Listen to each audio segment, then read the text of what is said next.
નમસ્કાર દર્શક મિત્રો, હું છું રૂપલ વણિચિયા. સંપૂર્ણ ન્યૂઝમાં આપનું સ્વાગત છે. ડીસામાં જીઆઈડીસી વિસ્તારમાં આવેલી ફટાકડાની ફેક્ટરીમાં બ્લાસ્ટ થવા મામલે મુખ્ય આરોપી પિતા પુત્રને પોલીસ ઘટના સ્થળે લઈ જઈને પહોંચી હતી અને સમગ્ર ઘટનાનું રિકન્સ્ટ્રક્શન આરોપીઓને સાથે રાખીને કરવામાં આવ્યું હતું. 21 નિર્દોષ લોકોના જીવ ગયા બાદ સરકારે પણ આ સમગ્ર મામલાની ગંભીર નોંધ લીધી છે અને સીટની પણ રચના કરી છે. ત્યારે રિમાન્ડ મળતાની સાથે જ પોલીસે આરોપીઓને સાથે રાખી રિકન્સ્ટ્રક્શન કર્યું છે. 1 એપ્રિલના રોજ ડીસા જીઆઈડીસી વિસ્તારમાં આવેલી દીપક ટ્રેડર્સ નામની ગેરકાયદેસર ચાલતી ફેક્ટરીમાં ભયંકર બ્લાસ્ટ થયો હતો અને આ બ્લાસ્ટમાં મધ્યપ્રદેશના 21 જેટલા નિર્દોષ મજૂરોના મોત થયા હતા. જે બાદ ગતરોજ ડીસા કોર્ટમાં મુખ્ય આરોપી પિતા પુત્રને રજૂ કરી પોલીસે 10 દિવસના રિમાન્ડ માંગ્યા હતા. ત્યારે ડીસા કોર્ટે આરોપીના 8 દિવસના રિમાન્ડ મંજૂર કર્યા છે.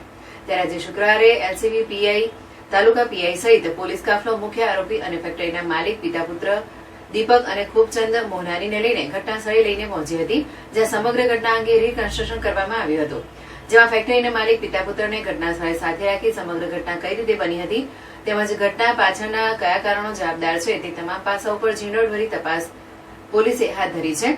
સાથે જ સીસીટીવી કેમેરામાં કોઈ પ્રકારના ચેડા થયા છે કે નહીં, કોઈ ફૂટેજ ડિલીટ થયા છે કે નહીં તે તમામ ગંભીર કારણો જાણવાના પણ પ્રયાસો પોલીસ હાલ કરી રહી છે. મંજૂરી વિના ગેરકાયદેસર આ ફેક્ટરી કેવી રીતે ચલાવવામાં આવતી હતી, માલ આપનારા તેમજ અન્ય કેટલા લોકો સંડોવાયેલા છે તે દિશામાં પણ પોલીસ તપાસ કરવાની છે. જેમાં સરકાર દ્વારા પણ સીટની રચના કરીને સમગ્ર ઘટનામાં જવાબદાર લોકો છૂટી ન જાય તે માટેની તપાસ કરવામાં આવી રહી છે.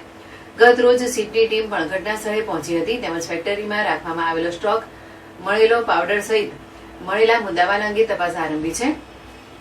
મુખ્ય આરોપી દીપક અને ખૂબચંદ મોહનાની છેલ્લા ઘણા વર્ષોથી લાયસન્સ વિના જ આ ફેક્ટરી ચલાવતા હતા તેમજ મોટા પ્રમાણમાં વિસ્ફોટક પદાર્થ ફેક્ટરીમાં જ રાખવામાં આવતો હતો, જે 21 લોકોના મોતનું કારણ બન્યા છે. ત્યારે કોર્ટ 8 દિવસના રિમાન્ડ મળતાની સાથે જ પોલીસે તમામ દિશાઓમાં તપાસ આરંભી છે.